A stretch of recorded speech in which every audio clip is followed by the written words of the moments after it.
University Administrator Jarnail Singh today inaugurated a 6-day-long MU Fest 2020 at Manipuri University, Kanchipur, Imphal.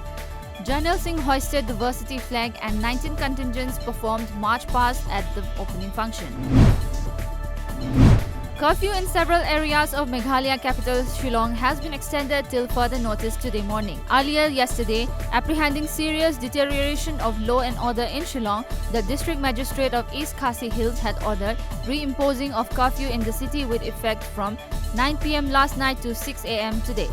However, according to reports, a fresh order extending the curfew has been issued early this morning under Section 144 CRPC by the District Magistrate M. War Nongri. A 50-year-old man was murdered in a machete attack this morning at Saikhong Muslim village under Thoubal district. The deceased has been identified as Muhammad Mangi, son of Muhammad Wahe of Saikhong Muslim village. Police have arrested the accused identified as Maibam Shantikumar Maitei, aged 35 years, son of M. Ibocha Maitei of Hijam Khunau under Nongpok Sekmai police station, according to our correspondent. US authorities today reported the second death in the country due to the novel coronavirus disease. According to media reports, Public Health, Seattle and King County said a man in his 70s died on February 29, a day after a man in his 50s died of coronavirus. China today reported 42 new deaths due to coronavirus. With the new deaths, the global coronavirus death toll passed 3,000. A team of Moreh Police Commando yesterday seized brown sugar worth Rs 1.5 crore from a drug peddler near Lokchau Thong along Imphal Moreh Road. Additional Superintendent of Police Moreh, M. Amit, told media that the commando team found the brown sugar weighing around 1 kg in 80 different packets wrapped in 7 plastic bags. The death toll in Delhi's violence rose to 46 today as the situation remained tense but peaceful, while 38 have been reported dead at the Guru Tegh Bahadur Hospital, 3 at Lok Nayak Hospital, 4 at Dr. Ram Manohar Lohia Hospital and 1 at Jag Pravesh Chandar Hospital, media reports said. 4 bodies were fished out from the drains in Gokalpuri and Shiv Bihar, areas of the violence-affected northeast area, on Sunday. Apunbanupilo Bishnupur district has appealed girls to wear decent clothes during traditional Thoubal Chongba program during Holi festival. Anul President Nepram Bimola Devi was speaking to media at Bishnupur Bazaar today.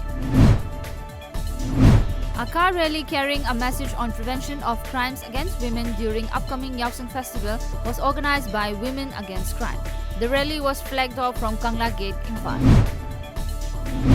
The 4th India Land and Development Conference 2020 has begun at India International Centre, Lodi Road, New Delhi today. The 3-day conference is organized by Ajim Premji University, Foundation for Ecological Security, Housing and Land Rights Network, Lendesa Rural Development Institute, Land Rights Initiative, NCAER, NRMC and WRI. Proceedings in the Lok Sabha as well as the Rajya Sabha has been adjourned till 2 p.m. after the entire opposition protested over the issue of communal riots in Delhi in the last week. According to reports, the opposition parties cornered the government over the riots and demanded Home Minister Amit Shah's resignation as the second part of the budget session started today. The Supreme Court today dismissed the curative plea of one of the 4 death row convicts, Pawan Kumar Gupta, in the 2012 Nirbhaya gang rape and murder case, a day before their scheduled hanging. According to media reports, the curative petition was considered by a bench of Justices N.V. Ramana, Arun Mishra, R.F. Nariman, R. Bhanumati and Ashok Bhushan in the chamber of Justice Ramana. Pawan, 25, against whom the death warrant has been issued for execution on March 3rd, along with the 3 other condemned prisoners, had claimed juvenility to seek commutation of sentence to life imprisonment. Philippine police today surrounded a shopping mall in an upscale section of Manila after a recently dismissed security guard opened fire and took dozens of people hostage, an official said. As per media reports, Mayor Francis Zamora of the Philippine capital's San Juan area said the gunman shot one person at the V Mall. The victim was in stable condition at a nearby hospital. New Zealand romped to a 7-wicket victory over India in the second test in Christchurch today for an apathetic 2-0 series sweep at the number 1 side in the world. As per reports, the Kiwis dismissed the Indians for 124 in the first hour of the third day before chasing down their 132-run victory target with half of the test to spare for the loss of 3 wickets.